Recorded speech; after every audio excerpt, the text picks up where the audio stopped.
Good morning mga kumarites, bago nga po ako magkape, ito talaga muna yung ginagawa ko. Magwawalis nga muna ako at magmamap ng sahig. Kasi pag inuna ko nga magkape kumarites, panigurado na magse-cellphone na naman nga po ako habang nagkakape. Tapos tatanghaliin na nga akong magwalis at maglinis dito sa akin munting tindahan. Gagaspangan din talaga ako sa sahig kumarites pag hindi nga po agad nawawalisan. Hindi nga rin po komportableng tapakan yung tiles na talaga namang maalikabok. Kaya gamit na gamit ko talaga itong walis tambo, tapos 89 pesos nga lang po yan, kaya sulit na kung araw-araw mo naman yan ginagamit. Yan mo naman si Panda, talagang ayaw umalis sa pwesto niya. Pag umaga ay nakatali po talaga yan si Panda kasi lumalabas nga po yan doon sa labasan at baka mahuli. May mga nanguhuli kasi dito ng aso, lalo na nga pagpagala-gala sa labas. After kong magwalis ay magmamap naman nga po ako. 2 beses ko nga po mamapin itong sahig namin. Dati pala ay gumagamit ako ng downy pang map dito, or binubuhusan ko pa nga ng downy itong sahig namin. Tapos nagsusundrox pa nga ako. Pero hindi pala iyon maganda sa tiles at nakakasira nga po iyon ng surface. Ngayon ay wala na nga po ako nilalagay, tubig lang talaga or nililinis ko lang yung map. Nasabunan ko siya tapos binabanlawan, imamap ko nga po yan sa sahig.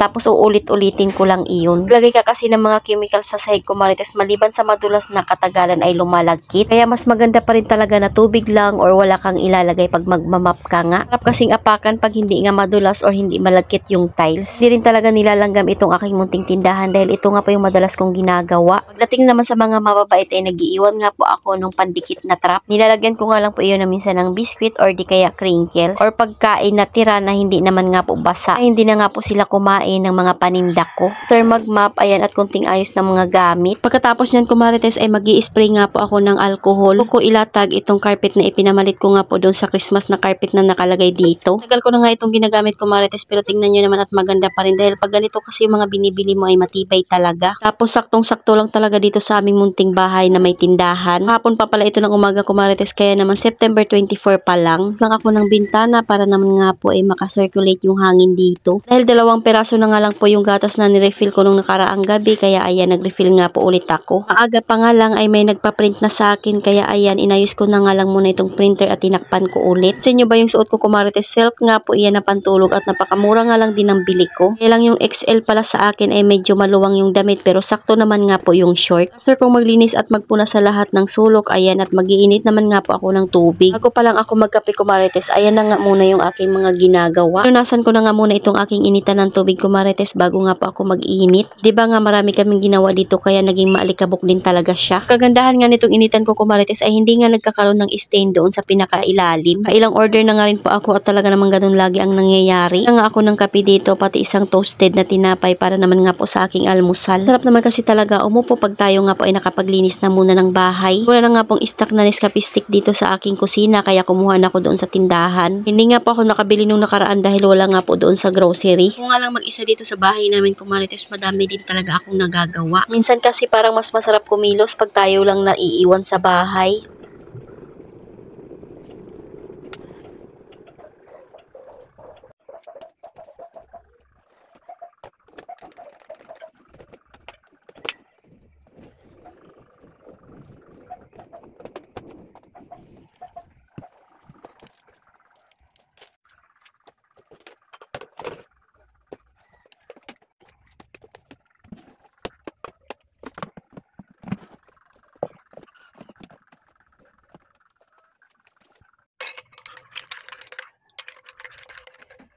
Ito naman ay kinagabihan na habang sila ay naglilinis doon sa terrace namin. Dito naman nga pa ako sa kusina. Pero paputol-putol yung aking ginagawa kumarites kasi nga ako ay nagbabantay ng aming tindahan.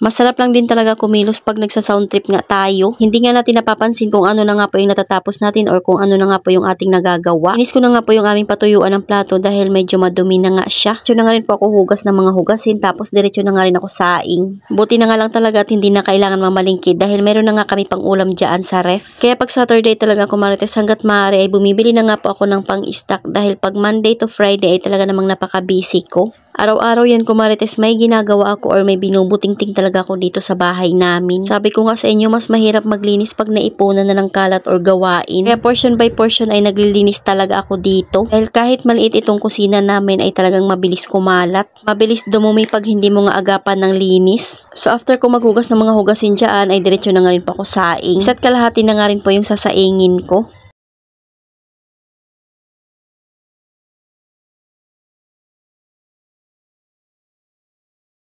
So, yun lang muna ko Marites. Salamat sa panonood. Follow for more. God bless us. At sana i-share nyo na nga rin po itong aking video.